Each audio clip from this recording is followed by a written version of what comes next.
ये सब सुनकर लगता है कि एंशिएंट थिंकर्स ने मॉडर्न एविएशन और मिसाइल्स जैसी टेक्नोलॉजीज को इमेजिन कर लिया था, चाहे वो मिथ हो या सिंबॉलिज्म। कलयुग में टेक्नोलॉजी ह्यूमन ड्रिवन हो गई है।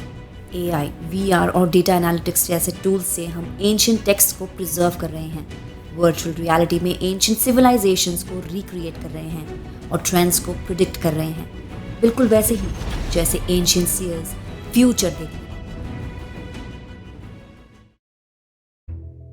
नमस्कार व्यूअर्स, स्वागत है आप सभी का हमारे चैनल पर, जहां हम एंशिएंट विजडम को मॉडर्न टेक्नोलॉजी के साथ ब्लेंड करते हैं।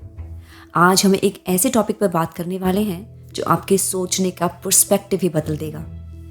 हिंदू धर्म के अनुसार समय को 4 युगों में डिवाइड किया गया है: सतयुग, त्रेता युग, द्वापर युग और कलयुग। हर युग की अपनी स्पेशलिटी है और कुछ स्कॉलर्स मानते हैं कि इन युगों की कहानियों में टेक्नोलॉजी का इवोल्यूशन भी छुपा हुआ है। क्या आज का आर्टिफिशियल इंटेलिजेंस यानी एआई कलयुग की पहचान है? और क्या एंशिएंट टेक्स्ट जैसे महाभारत में जो विमान और डिवाइन वेपन्स का मेंशन है, वो किसी तरह एआई और मॉडर्न टेक्नोलॉजी से कनेक्टेड हैं? आज हम इस सब को डीकोड करेंगे, तो वीडियो को एंड तक जरूर देखिए। चलिए सबसे पहले समझते हैं कि ये 4 युग क्या हैं। विष्णु पुराण के अनुसार समय का साइकिल 4 युगों में बताया गया है: सतयुग, त्रेता युग, द्वापर युग और कलयुग। सतयुग यानी गोल्डन एज लगभग 144 मिलियन ह्यूमन ईयर्स का था। इस युग में लोग स्पिरिचुअली एडवांस थे और टेक्नोलॉजी की ज़रूरत ही नहीं थी, क्योंकि सब कुछ डिवाइन पावर से मिल जाता था। त्रेता युग जो 108 मिलियन ईयर्स का था, यहाँ राइचियसनेस थोड़ा कम हो गया और टेक्नोलॉजी का स्टार्ट हुआ, जैसे रामायण का पुष्पक विमान, एक फ्लाइंग चैरियट जो थॉट से कंट्रोल होता था। द्वापर युग में जो 720,000 ईयर्स का था, और भी ज्यादा एडवांस टेक्नोलॉजीज दिखती हैं। महाभारत में विमानस यानी फ्लाइंग मशीन्स और ब्रह्मास्त्र जैसे पावरफुल वेपन्स का मेंशन मिलता है। और अब आता है कलयुग, जिसमें हम अभी जी रहे हैं। ये 360,000 ईयर्स का है और यहाँ टेक्नोलॉजी अपने पीक पर है, लेकिन स्पिरिचुअल डिक्लाइन भी हो रहा है। एआई यानी आर्टिफिशियल इंटेलिजेंस इस युग की स्पेशलिटी है, जहाँ मशीन्स ह्यूमन इंटेलिजेंस को मैच करने लगी है। अब बात करते हैं कि टेक्नोलॉजी का इवोल्यूशन कैसे हुआ। सतयुग में ह्यूमंस इतने स्पिरिचुअली पावरफुल थे कि उन्हें किसी मशीन या टूल की ज़रूरत ही नहीं थी, लेकिन कुछ इंटरप्रिटेशंस कहते हैं कि डिवाइन बींग्स के पास एडवांस टेक्नोलॉजी थी, जैसे डिवाइन वेपन्स। त्रेता युग में पुष्पक विमान का मेंशन मिलता है, जो एक सेल्फ नेविगेटिंग और थॉट कंट्रोल्ड फ्लाइंग चैरियट था। ये ऑटोमेशन और एआई का एक अर्ली कॉन्सेप्ट हो सकता है। द्वापर युग में महाभारत के अंदर विमानों और ब्रह्मास्त्र जैसे वेपन्स का डिटेल्ड डिस्क्रिप्शन मिलता है। विमानस को फ्लाइंग मशीन के रूप में डिस्क्राइब किया गया है, जिनके प्रोपल्शन सिस्टम्स और नेविगेशन टूल्स भी मेंशन हैं। ये सब सुनकर लगता है कि एंशिएंट थिंकर्स ने मॉडर्न एविएशन और मिसाइल्स जैसी टेक्नोलॉजीज को इमेजिन कर लिया था, चाहे वो मिथ हो या सिंबॉलिज्म। कलयुग में टेक्नोलॉजी ह्यूमन ड्रिवन हो गई है।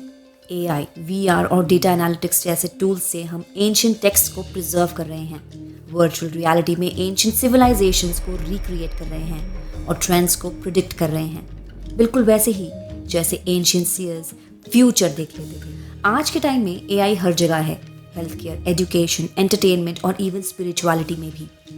एआई के थ्रू हम संस्कृत टेक्स्ट को ट्रांसलेट कर रहे हैं, लॉस्ट स्क्रिप्चर्स को डीकोड कर रहे हैं और एंशिएंट विजडम को नए जनरेशन्स तक पहुंचा रहे हैं। फेथ जीपीटी जैसे प्रोजेक्ट्स एआई को यूज़ करके एंशिएंट आर्कियोलॉजी को भी रेवोल्यूशनाइज कर रहे हैं। लेकिन ये भी सच है कि जितनी तेज़ी से टेक्नोलॉजी बढ़ रही है, उतनी ही तेज़ी से एथिकल चैलेंजेस भी आ रहे हैं। कलयुग की सबसे बड़ी पहचान यही है। मटीरियल प्रोग्रेस तो है, लेकिन स्पिरिचुअल कनेक्शन कम होता जा रहा है। एआई एक तरफ तो कन्वीनियंस ला रहा है, दूसरी तरफ क्वेश्चंस भी रेज कर रहा है। क्या हम टेक्नोलॉजी को ह्यूमैनिटी के बेनिफिट के लिए यूज़ कर रहे हैं या सिर्फ प्रॉफिट्स के लिए? हिंदू फिलॉसफी हमेशा से एथिक्स पे फोकस करती आई है।